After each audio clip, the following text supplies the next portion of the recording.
School में घंटा बजते ही सभी बच्चे अपने अपने बस्ते उठाकर बाहर की तरफ निकल पड़े। सभी को अपने घर जाने की बहुत जल्दी थी। उन्हीं बच्चों में एक बच्चा राहुल भी था। 10 वर्षीय राहुल देखने में जितना सुंदर था वो उतना ही बुद्धिमान भी था। पूरी कक्षा में वो फर्स्ट आता था। अध्यापकों द्वारा पढ़ाया गया पाठ उसे एक बार में ही याद हो जाता था। कंधे पर बस्ता टांगे, हाथ में खाली टिफिन और पानी की बोतल लिए राहुल अपनी ही धुन में पड़ा जा रहा था। आगे बढ़ते हुए उसने यह ध्यान भी नहीं दिया कि रास्ते में क्या पड़ा है। राहुल के घर से पहले एक चौराहा था जहां पर एक धागे में पिरा हुआ नींबू, लौंग का जड़ा और तरह तरह की दालें पड़ी थीं। अचानक चौराहा पार करते हुए राहुल का पैर नींबू पर पड़ा। नींबू राहुल के पैर तले आकर कुचल गया। अगले ही पल राहुल के अपने कदम भारी लगने लगे और फिर हाथ पांव और सिर भी। अचानक उसकी आंखों के सामने अंधेरा छा गया और वह बेहोश होकर गिर पड़ा। राहुल को यूं चक्कर खाता देखकर उसके साथी डर गए। राहुल, राहुल, अरे क्या हुआ इसे? चलो उसे उठाकर ले चलें। किसी ने उसका हाथ पकड़ा और किसी ने पैर और किसी ने उसका बैग और टिफिन। राहुल, राहुल, क्या हुआ मेरे बच्चे को? राहुल की माँ सुमन राहुल को बेहोश देखकर घबरा गई। जवाब में एक बच्चे ने कहा, पता नहीं आंटी क्या हुआ, चलता चलता अचानक चक्कर खाकर गिर पड़ा। सुमन ने अपने लाल को गोदी में उठाकर सोफे पर लेटा दिया और उसका हाथ व माथा छूकर बोली, इसे तो बहुत तेज बुखार है। बुखार? बच्चे चौंके, मगर स्कूल में तो ये ठीक था। तभी एक दूसरे बच्चे को कुछ याद आया। आंटी, जहाँ राहुल बेहोश हुआ था ना, वहीं एक नींबू और कुछ दालें बिखरी थी। मुझे याद आ रहा है राहुल का पैर उस नींबू पर पड़ा था और वह बेहोश हो गया था। क्या? सुमन का दिल किसी आशंका से कांप उठा। बच्चों के जाने के बाद उसने तुरंत डॉक्टर को फ़ोन किया। राहुल के दादा राहुल की फरमाइश पर रसगुल्ले लेने गए हुए थे। तभी वे लौट कर आ गए और अपने प्यारे पोते को देखकर वे भी घबरा गए। कुछ ही देर के बाद डॉक्टर आ गया और बच्चे का चेकअप कर कुछ दवाइयाँ लिख दी। बच्चे को बहुत तेज़ बुखार है, इसे इंजेक्शन देना ज़रूरी है। डॉक्टर ने कहा, कुछ भी कीजिए डॉक्टर साहब, मगर इसे होश में लाइए। सुमन की आंखें बरस रही थी। आप धैर्य से काम लीजिए, तेज़ बुखार में कभी कभी ऐसा हो जाता है। डॉक्टर ने सिरिंज भरी और जैसे ही राहुल की खुली बाह में इंजेक्शन लगाने का उसने प्रयास किया, तभी राहुल ने आंखें खोल दी। उसकी आंखें तेज़ बुखार से लाल हो रही थीं, लेकिन उनमें कुछ ऐसा था कि उसे देखकर सुमन भी डर गई। डॉक्टर, राहुल के मुंह से भर्राया हुआ स्वर निकला। डॉक्टर एक बच्चे के मुंह से इतना डरावना स्वर सुनकर चौंक गया। उसने राहुल की तरफ देखा।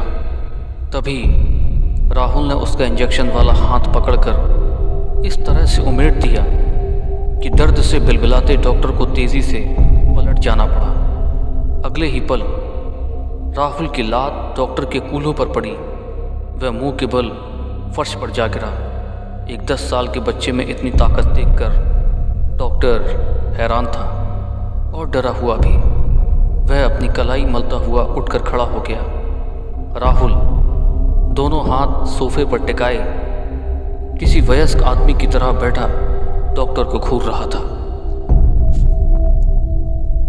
उसकी आंखों में क्रोध के भाव को देखकर डॉक्टर कांप के रह गया।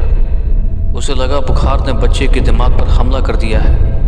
वह लड़खड़ाता हुआ उठा और अपना बैग उठाकर तुरंत चला गया। राहुल की हालत देखकर उसके दादाजी और माँ इतना साहस नहीं कर सके कि उससे कुछ पूछें। सुमन की तो डर से टांगें कांप रही थी। उसने डरी हुई नज़रों से अपने ससुर की तरफ देखा। उन्होंने आंखों ही आंखों में उसे आश्वस्त किया कि सब कुछ ठीक हो जाएगा। तभी एक दिल दहला देने वाली घटना घटी। राहुल के शरीर में नींबू के जरिए प्रवेश पा चुके प्रेत ने टेबल पर रखे मिठाई के डिब्बे को देखा।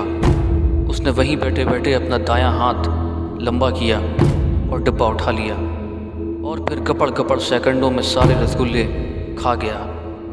तत्पश्चात उसने जग में रखे पानी की तरफ देखकर एक लंबी सांस खींची। आश्चर्य, जग का पानी एक धार की शक्ल में राहुल के मुंह में समाने लगा। यह दृश्य देखकर सुमन बेहोश होकर गिर पड़ी। राहुल ने सुमन के गिरते जिस्म पर नज़र भी नहीं डाली और एक डकार लेकर सोफे पर पसर गया। उसके बूढ़े दादा ने सुमन को किसी तरह बेड पर लिटाया और अपने बेटे को तुरंत फ़ोन करके बुला लिया। बूढ़े का बेटा रमेश जब आनंद फानंद में ऑफिस से लौटा तो अपने पिता को परेशान और डरा हुआ देखकर वो भी थोड़ा सा घबरा गया। क्या हुआ पिताजी, आप इतना डरे हुए क्यों हैं? बूढ़े पिता ने उसे चुप रहने का इशारा किया और संक्षेप में सारी स्थिति समझाकर उससे कहा, तुम राहुल से बात भी मत करना, सुमन का ध्यान रखना, मैं अभी आता हूँ। इतना कहकर वे वहाँ से चले गए। बूढ़े दीनानाथ रमेश के पिता के एक मित्र थे, जानकी दास। दीनानाथ ने जब अपनी परेशानी जानकी दास को बताई तो वह तुरंत दीनानाथ को एक तांत्रिक के पास ले गए। दीनानाथ ने तांत्रिक को अपने पोते की स्थिति बताकर गिड़गिड़ाते हुए कहा, आप जितने रुपए मांगेंगे मैं दे दूंगा, बस मेरे बच्चे को ठीक कर दीजिए। हमें एक पाई नहीं चाहिए, बस बच्चा ठीक हो जाए तो देवी पर अपनी श्रद्धा से प्रसाद चढ़ा देना। इतना कहकर तांत्रिक फिर से अपने ध्यान में लग गया।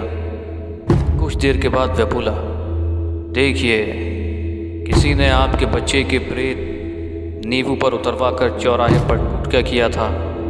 गलती से आपके पोते का पांव उस नींबू पर पड़ गया, जिस कारण वह प्रेत आपके बच्चे में जा समाया है। अभी धीरे धीरे उस प्रेत की भूख बढ़ेगी। पहले वह खाद्य पदार्थों को खाएगा और फिर इंसानों को। वह किसी की अतरफ्त भटकती हुई रूह है। महाराज, तब क्या करना चाहिए?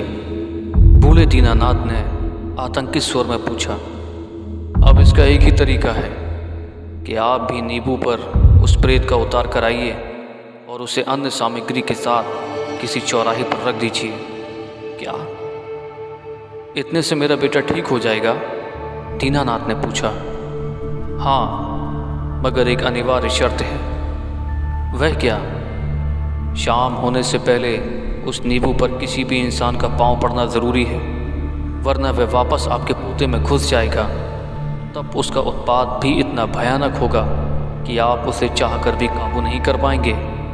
तांत्रिक की बात सुनकर बूढ़ा दीनानाथ सोच में पड़ गए कि आखिर क्या किया जाए। अगर अपने पोते को ठीक देखना चाहते थे तो उन्हें किसी और की आंखें के तारे की बलि देनी ज़रूरी थी, जो कि एक महापाप था। दीनानाथ काफ़ी देर तक धर्म अधर्म के वाजिब विचार करते रहे। तत्पश्चात उन्होंने ओझा से पूछा, महाराज, क्या कोई ऐसा उपाय नहीं है कि यह शैतानी आत्मा हमेशा हमेशा के लिए ख़त्म हो जाए? है, तांत्रिक ने गंभीर स्वर में कहा। क्या महाराज, वही उपाय बताइए, ताकि जैसे हम आज परेशान हो रहे हैं वैसे दूसरों को परेशान ना होना पड़े। मगर इस उपाय को आप कर नहीं कर पाएंगे। आप कहिए तो सही। यह उपाय है इंसानी बलि। क्या? दीनानाथ का मुंह खौफ और हैरत से खुला का खुला रह गया। मैंने पहले ही कहा था कि आप इस दूसरे उपाय को नहीं कर पाएंगे। दीनानाथ ने कठिनाई से अपने धड़कते हुए दिल पर काबू पाया और पूछा, क्या इंसान की बलि देवता के सामने दी जाएगी? नहीं, ओझा ने बताया, यह बलि इंसान को स्वेच्छा से देनी होगी। बुरा मत मानिएगा। जैसे आपके पोते में इस वक्त वह है, उसे मारने के लिए आपके पोते को मरना होगा। नहीं, दीनानाथ चीख पड़े और ख़ुद को संभालते हुए बोले, नींबू वाला काम कब कीजिएगा? कल को 12 बजे के बाद आ जाना। और हाँ, यह बबूत ले जाइए। किसी भी हलवाई से 5 किलो मिठाई लेकर उस पर डलवा दीजिएगा। यह मिठाई अपने पोते के सामने रख देना, इस मिठाई से ही वह संतुष्ट हो जाएगा। कहीं ऐसा ना हो कि उसकी भूख ही ना मिटे। बबूत लेकर दीनानाथ ने पहले अपने मित्र को उसके घर पर छोड़ा और फिर हलवाई की दुकान की तरफ चल दिए। रास्ते में उन्होंने देखा एक सपेरा बच्चों को खेल दिखा रहा है। खेल खत्म होने पर दीनानाथ ने सपेरे से अकेले में कुछ बात की और रुपए देकर एक पुड़िया खरीद ली। तत्पश्चात वे हलवाई से मिठाई लेने गए। डाइनिंग टेबल पर रखा सारा खाना राहुल खा चुका था, मगर उसकी भूख थी कि शांत होने का नाम ही नहीं ले रही थी। सुमन और रमेश डरी हुई नज़रों से उसकी बुतहा हरकतों को देख रहे थे। खाना। राहुल सुमन की ओर देखता हुआ गरजा, खाना? वो तो तुम सारा खा गए। सुमन दहशत से भर उठी। आवाज़ ही नहीं, उसका जिस्म भी कांप रहा था। मुझे भूख लगी है, अभी बना देती हूँ। नहीं, खाना बनाने में समय लगेगा, मुझे बहुत ज़्यादा भूख लगी है। राहुल वहशियाना स्वर में धाड़ा। तब क्या करूं? सुमन माथे पर आए पसीने को साफ करती हुई बोली। तभी आसमान में बादल गरजा, बिजली कड़की और इसी के साथ राहुल का मासूम चेहरा भयानक हो गया। उसके मुंह के लंबे लंबे दांत बाहर झांकने लगे। उसका भयानक रूप देखकर सुमन की हलक से चीख उबल पड़ी। अब मैं तेरे खून से अपनी प्यास बुझाऊंगा और नरम नरम गोश्त से अपनी भूख मिटाऊंगा। नहीं! सुमन चीखती हुई बेहोश हो गई। शैतानी ठहाका लगाता हुआ राहुल उठा और सुमन की तरफ बढ़ने लगा। उसका वहशियाना रूप देखकर रमेश का रंग भी पीला पड़ गया। वह गिड़गिड़ाया, ये तुम क्या कर रहे हो राहुल? तुम अपनी माँ का खून पियोगे? नहीं बेटा, ऐसा अनर्थ मत करना, सुमन तुम्हारी माँ है। राहुल ने गुस्से में रमेश की ओर देखा और बोला, मेरी कोई माँ नहीं है, इसके बाद तेरी ही बारी है। इतना कहकर उसने रमेश को उठाकर दूर फेंक दिया और सुमन की तरफ बढ़ने लगा। तभी दीनानाथ मिठाई का टोकरा लेकर आ पहुँचे।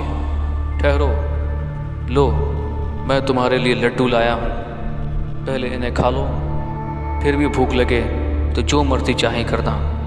राहुल भूखों की तरह लड्डुओं पर टूट पड़ा। सारे लड्डू खाकर उसने लंबी डकार ली और पलंग पर पसर कर बोला, अब भूख शांत हुई। वह पूरी रात रमेश, सुमन और दीनानाथ ने सख्त दहशत और चिंता के समय में काटी। राहुल बेसुध सोया पड़ा हुआ था। दोपहर होने पर भी वह नहीं उठा। सुमन और रमेश बहुत ज़्यादा परेशान थे। दीनानाथ ने उन्हें आँख से इशारे से शांत रहने को कहा और फिर सुमन व रमेश दोनों को साथ लेकर घर से चल दिए। राहुल घर में अकेला है पिताजी, कहीं वह शैतान? सुमन राहुल को घर में अकेला छोड़ते हुए घबरा रही थी। डरो मत बहू, उसे कुछ नहीं होगा, भला कोई अपना घर भी तोड़ता है? राहुल का शरीर उस शैतान का घर है। वैसे भी अब राहुल जब उठेगा तो वह हमारा राहुल होगा, शैतानी रूह नहीं। तुम दोनों मेरे साथ चलो। तीनों तांत्रिक के पास जा पहुँचे। तांत्रिक अपनी पूजा समाप्त कर चुका था। उसने दीनानाथ को नींबू देते हुए कहा, मैंने आपको कल जैसा बताया था वैसा ही करना। शाम होने से पहले इस नींबू पर किसी का पैर पड़ना बहुत ज़रूरी है। नींबू लेकर दीनानाथ अपने बेटे और बहू के साथ चौराहे पर आ गए। स्कूल की छुट्टी हो चुकी थी, बच्चे जा चुके थे। सड़क किसी विधवा की तरह सूनी पड़ी हुई थी। दीनानाथ ने अपनी कलाई पर जब समय देखा, दोपहर के 2:30 बज चुके थे। शाम होने में 3 घंटे शेष थे। उन्होंने नींबू को चौराहे पर रख दिया और ख़ुद सड़क किनारे जा खड़े हुए। अचानक दीनानाथ की नज़र एक बच्चे पर पड़ी। वह हाथ में फुटबॉल थामे उधर ही आ रहा था। वह बच्चा राहुल का हम उम्र था। उसे देखकर दीनानाथ की धड़कनें तेज़ हो गईं। उनके मन ने कहा, चलो अब राहुल ठीक हो जाएगा, मगर तभी उनकी आत्मा ने उन्हें धिक्कारा। राहुल तो ठीक हो जाएगा, मगर ये बच्चा? यह बच्चा भी किसी की आंख का तारा होगा, किसी की माँ का लाल, बाप की आस और दादा दादी का दुलारा होगा। वह शैतान इस बच्चे के शरीर में घुसकर वही उत्पात मचाएगा जो आज मचा रहा है। हे ईश्वर, अपने बच्चे को बचाने के लिए किसी दूसरे बच्चे की बलि। तब तक वह बच्चा बेहद करीब आ गया था। 2 कदम बाद निश्चय ही उसका तीसरा कदम नींबू पर पड़ता। उसी समय दीनानाथ ने लपक कर उस बच्चे को पकड़ लिया। बच्चा घबरा गया। बेटे, रास्ते में देखकर चलना चाहिए। तब बच्चे ने रास्ते में पड़े नींबू को देखा। अगर ऐसी कोई चीज़ रास्ते में पड़ी देखो तो सावधान हो जाना और बचकर निकलना। बच्चे ने सहमति से सर हिलाया और वहाँ से चला गया। उसे जाते हुए देख सुमन और रमेश दीनानाथ के पास आ पहुँचे। यह आपने क्या किया पिताजी? अब मेरे राहुल का क्या होगा? सुमन रोने लगी। मैंने एक बहुत बड़ा अनर्थ होने से बचा लिया बहू, वरना भगवान मुझे कभी माफ़ नहीं करता। यह तो अच्छा हुआ मेरी आत्मा ने मुझे सचेत कर दिया, नहीं तो स्वार्थ में अंधा होकर मैं महापाप कर बैठता। वो तो ठीक है पिताजी, मगर अब राहुल का क्या होगा? रमेश के चेहरे को परेशान देखकर दीनानाथ ने अपने कुर्ते की जेब से हाथ डालते हुए कहा, वह ज़रूर ठीक होगा। आज के बाद कोई उस प्रेत के झांसे में नहीं आएगा। वह शैतानी आत्मा अब किसी को नहीं सता पाएगी। वो कैसे? रमेश के पूछने पर दीनानाथ ने जेब से पुड़िया निकाली और उसमें रखी पाउडर जैसी वस्तु मुंह में डालकर बोले, मैंने जहर खा लिया है बेटा। पिताजी, रमेश हड़बड़ा गया। यह क्या किया आपने और क्यों? अभी बताता हूँ, कहते हुए दीनानाथ ने रास्ते में पड़े नींबू को अपने पैर से कुचल डाला और कहा, अब प्रेत मेरे जिस्म में आ गया है और मेरे साथ ही मारा जाएगा। कहते हुए दीनानाथ का मुंह बेहद भयानक हो गया। दीनानाथ के साथ साथ उनके भीतर प्रवेश कर चुकी आत्मा तड़प उठी। यह सब देखकर रमेश और सुमन भयभीत होकर 2 कदम पीछे हट गए। तभी दीनानाथ बोले, मैंने सवेरे से जहर खरीदा था, वही मैंने खा लिया। अब यह दुष्ट प्रेत किसी को परेशान नहीं कर सकेगा। अब यह मेरे साथ ही ख़त्म हो जाएगा। दीनानाथ के शरीर को झटका लगा और उन्होंने दम तोड़ दिया। धीरे धीरे उनके शरीर की बनावट बदलने लगी। उनके साथ पर एक शैतान की लाश भी नजर आने लगी।